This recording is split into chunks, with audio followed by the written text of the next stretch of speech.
My daughter laughed when I told her I was leaving. She said I'd never survive without this family. 30 minutes later, 3 moving trucks pulled into the driveway, but they weren't there for me. They were there because I owned everything they thought belonged to them. Stick with me, because what happened next changed every one of our lives forever. Before we dive into it, tell me in the comments where you're from. I love seeing the different places people tune in from. And if you're new here, don't forget to subscribe so you don't miss more stories like this. My name is Maris Quinn, and for 28 years I believed that love meant sacrificing without keeping score. After my husband passed away, I carried every financial responsibility alone. I paid the mortgage, the property taxes, insurance, and every repair the house ever needed. I never reminded my daughter, Lena, that the roof over our heads stayed because of my hard work. I wanted her to build a happy life, not feel burdened by debt or guilt. Everything changed after she became engaged to Gavin Holt, an ambitious young attorney who cared more about appearances than gratitude. Little by little, he convinced Lena that I was standing in the way of the future they deserved. My opinions were dismissed, my kindness was taken for granted, and my own home slowly stopped feeling like home. The final blow came during a family dinner. After another cold exchange, Lena looked at me and said, "If you're leaving, don't expect us to beg you to stay." I simply smiled, finished my meal, and said nothing else. They mistook my silence for defeat. What neither of them realized was that every decision had already been made, and by morning, their entire future was about to change. After my husband died, I had every reason to fall apart, but I couldn't afford to. Lena was still young, and she needed stability more than she needed to see my grief. I worked long hours, picked up extra shifts, and stretched every dollar as far as it would go. Instead of spending the life insurance settlement, I quietly invested it, believing that one day it would provide security for both of us. Over the years, those careful investments grew into something far greater than I ever imagined, but I kept that part of my life private. I wanted Lena to build her future through determination, not by expecting an inheritance. For many years, we were close. We laughed together, celebrated birthdays, and leaned on each other through difficult times. Then Gavin entered her life. At first, he was polite, but as their relationship became serious, his attitude slowly changed. He often made sarcastic comments about my simple clothes, my old car, and the way I chose to live. According to him, I lacked ambition because I wasn't chasing luxury or showing off wealth. The worst part wasn't Gavin's behavior. It was watching Lena slowly agree with him. She stopped asking for my advice, interrupted me during conversations, and rolled her eyes whenever I shared an opinion. Family dinners became uncomfortable because my thoughts were ignored while Gavin's ideas were praised. The home I had spent decades protecting no longer felt warm or welcoming. The disrespect didn't happen overnight. It arrived one small moment at a time until I realized I was living like a guest in the house where I had sacrificed everything for my daughter's future. A few days after that painful family dinner, I came home earlier than expected from running errands. As I walked toward the kitchen, I heard voices coming from the living room. Gavin was meeting with 2 contractors, and they had blueprints spread across the coffee table. Curious, I paused just out of sight. What I heard next changed everything. Gavin confidently pointed toward different parts of the house and said, "We'll knock down this wall after Maris moves into a retirement community. Then we'll open up the space and finally make this our dream home." One of the contractors asked if the current owner had approved the plans. Gavin laughed without hesitation and replied, "Don't worry. It'll be our house soon enough." I waited for Lena to correct him or remind everyone that I was standing only a few feet away. Instead, she chuckled and said, "Older people eventually have to make room for younger families. Mom will understand when the time comes." Those words hit me harder than I could ever explain. It wasn't just that they were planning a future without me. They had already decided I no longer belonged in the home I had spent decades paying for and protecting. I quietly stepped back before anyone noticed I had heard the conversation. I locked myself in my bedroom and sat in silence, trying to understand how we had reached this point. For years, I had searched for ways to repair our relationship. That evening, something inside me finally changed. I stopped wondering how to earn back my daughter's respect. Instead, I began thinking about what my own future should look like if the people I loved had already erased me from theirs. The morning after overhearing that conversation, I didn't confront Lena or Gavin. There was no shouting, no accusations, and no dramatic scene. Deep down, I knew another argument wouldn't change how they saw me. Instead, I made an appointment with the attorney who had handled my husband's estate years earlier. When I arrived, he greeted me warmly and carefully reviewed every document connected to the property. As we went through the paperwork, everything became clear. The house, the land, and every improvement made over the years were legally mine. My husband had insisted that ownership remain solely in my name because he always wanted me to be protected, no matter what happened in the future. Remembering his foresight brought both comfort and sadness. He had prepared for a day neither of us ever imagined. We also reviewed my savings, investments, and retirement accounts. Thanks to years of careful planning and disciplined decisions, I had more than enough to begin a new chapter without depending on anyone. For the first time in months, I felt something I hadn't experienced in a long while: peace. My attorney asked if I wanted to challenge my daughter or demand that she leave the house. I quietly shook my head. Revenge through anger wasn't what I wanted. I simply wanted to live somewhere I was respected. He suggested keeping every decision confidential until the legal process was complete. That way, there would be no unnecessary conflict or attempts to pressure me into changing my mind. I agreed immediately. After everything that had happened, I no longer believed explanations would make a difference. This time, I would let my actions speak for themselves, and when the moment came, the truth would be impossible for anyone to ignore. A week later, we gathered for another family dinner. The atmosphere seemed normal on the surface, but I already knew it would be my last meal with them in that house. Earlier that afternoon, I had signed every legal document my attorney prepared. The sale process was officially underway, and there was nothing left to debate. For the first time in months, I felt completely calm. As we ate, Gavin began talking excitedly about wedding plans and their future together. Then he smiled and casually said, "After the wedding, we'll turn your bedroom into the nursery. It'll be the perfect room for the baby someday." He said it as though the decision had already been made. Lena didn't hesitate or look embarrassed. Instead, she smiled warmly at him, already imagining the room transformed into their future child's space. I set my fork down and quietly said, "Well, you won't have to worry about that much longer. I'll be moving soon." Gavin leaned back in his chair and laughed. "I'm glad you've finally accepted reality," he said with obvious satisfaction. "It's probably the best decision you've made." Lena looked at me with a sarcastic smile. "Good luck living by yourself," she said. "Life isn't easy without family."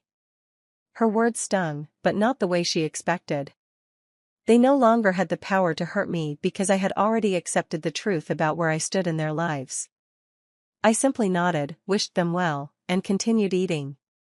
Neither of them noticed the peace on my face. They believed I was giving up. In reality, every document had already been signed, every decision finalized, and every step toward my new beginning had already been set in motion. The next surprise would belong entirely to them. Moving day arrived sooner than anyone else expected. I woke before sunrise, not because I was anxious, but because I finally felt ready. The house was quiet, giving me time to walk through each room one last time. Every corner held memories of birthdays, holidays, and ordinary evenings that had once made this place feel like home. Instead of dwelling on what had been lost, I focused on what I was taking with me. I packed only the things that truly mattered. I carefully wrapped old family photographs, my husband's watch, the handwritten letters he had given me over the years, a collection of well-loved books, and a few keepsakes that carried memories no amount of money could replace. The expensive furniture, decorative pieces, and large appliances stayed behind. They were only possessions. My peace of mind was worth far more than anything left inside those walls. Before anyone else woke up, I stepped outside with a cup of coffee and made one final phone call to my attorney. He confirmed that everything had gone exactly as planned. The closing documents were complete, the funds had been transferred, and by noon the ownership of the property would officially belong to the new buyers. There were no delays and no remaining signatures. After ending the call, I thanked him and quietly sat on the front porch.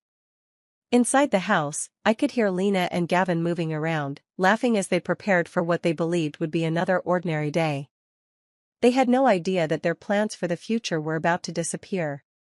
I watched the empty driveway in complete silence, knowing that before long it would be filled with vehicles they never expected to see, and nothing after that moment would ever be the same again. Just before noon, the quiet street filled with the sound of large engines. I looked up as 3 moving trucks slowly turned into the driveway and parked one behind the other. The moment Lena saw them through the front window, she smiled to herself. Gavin glanced outside, laughed, and nudged her shoulder. "Looks like your mom arranged quite a send-off," he joked. "Maybe we should help her pack faster." Neither of them realized those trucks had nothing to do with my belongings. A few minutes later, several movers stepped out, followed by a professional-looking supervisor carrying a folder. He walked to the front door, greeted everyone politely, and introduced himself. Then he explained that his company had been hired by the new owners of the property to assist with the transfer of possession. He informed us that, according to the closing schedule, the house officially changed ownership that afternoon and asked everyone to begin preparing to vacate the premises. The smiles disappeared instantly.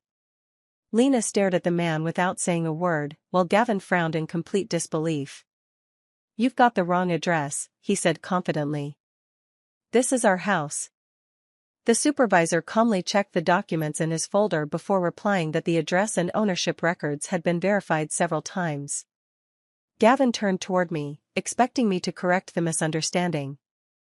Instead, I quietly reached into my handbag and handed him a copy of the finalized paperwork my attorney had given me. He flipped through the pages, his confidence fading with every signature and official seal. Lena leaned over his shoulder, her face turning pale as she realized the truth. There had been no mistake. The sale was legal, complete, and irreversible. The future they had planned without me had just disappeared before their eyes. Within minutes, my attorney pulled into the driveway, exactly as we had arranged. He greeted everyone calmly and stepped inside with a briefcase containing every document related to the property. Gavin immediately began firing questions, insisting there had been some misunderstanding. He claimed they had lived in the house for years and had been making plans for their future there. My attorney listened patiently before opening the file. He explained that when my late husband and I purchased the property, the deed had been placed solely in my name. It had remained that way ever since. Every mortgage payment, tax receipt, renovation permit, and maintenance record confirmed my legal ownership. No verbal promises, personal expectations, engagement plans, or future intentions could change those facts. As the owner, I had every legal right to sell the property whenever I chose. He continued by explaining that the sale had been completed according to state law. The closing documents had been signed, the funds transferred, and ownership officially recorded. The new buyers expected vacant possession that afternoon, exactly as stated in the contract. Lena took the paperwork with trembling hands, flipping through page after page as if another answer might suddenly appear. Instead, every document confirmed the same truth.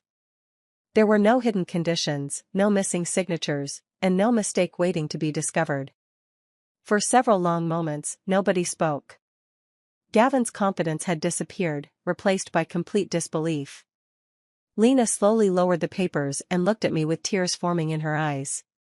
For the first time, she understood that I had never been powerless. I had simply chosen patience over conflict. She had mistaken my quiet nature for weakness, never realizing that respect cannot survive where gratitude has been replaced by entitlement. The silence didn't last long. Gavin slammed the paperwork onto the table and turned toward me with anger written across his face. He accused me of betraying the family and ruining everything they had worked toward. According to him, I should have warned them instead of making such a life-changing decision without their approval. His voice grew louder with every sentence, hoping someone would agree with him. Before I could answer, my attorney calmly stepped forward. He reminded Gavin that no one can steal property they legally own. The house had always belonged to me, and every step of the sale had followed the law. Choosing to sell my own home wasn't betrayal. It was a legal decision made by its rightful owner after careful consideration. I looked at Gavin, then at Lena, and spoke as calmly as I could. I didn't force my way out, I said quietly. I simply accepted the invitation to leave after being reminded again and again that I no longer belonged here. Those words filled the room with a different kind of silence. Outside, the movers continued their work while neighbors watched from their porches, wondering what had happened. Furniture was carefully carried out, and the house that had once been full of my family's dreams slowly became empty. Lena remained frozen near the doorway, unable to speak. She wasn't staring at the moving trucks anymore. She was replaying every careless comment, every dismissed opinion, and every moment she had chosen to stand beside Gavin instead of me. She had believed this house and the future inside it were guaranteed forever. In a single afternoon, those assumptions disappeared. The consequences weren't created by one decision. They were built over years of choices that slowly pushed away the person who had given them everything. Leaving that house was far less painful than staying had become. A few days later, I settled into a quiet lakeside home that I purchased with the money from the sale. It wasn't a mansion or anything luxurious, but every room felt calm, welcoming, and truly mine. For the first time in years, I woke each morning without wondering what criticism or cold remark might be waiting for me. The silence no longer felt lonely. It felt peaceful. As the weeks passed, I slowly rebuilt a life centered on things that brought me genuine happiness. I joined a local volunteer program where I met kind people who appreciated my time instead of taking it for granted. I returned to reading every evening, planted flowers in my small garden, and even picked up watercolor painting, a hobby I had given up decades earlier while raising my family. Those simple moments reminded me that life doesn't end after heartbreak. Sometimes it finally begins. I still thought about Lena every day, but I stopped allowing guilt to control my decisions.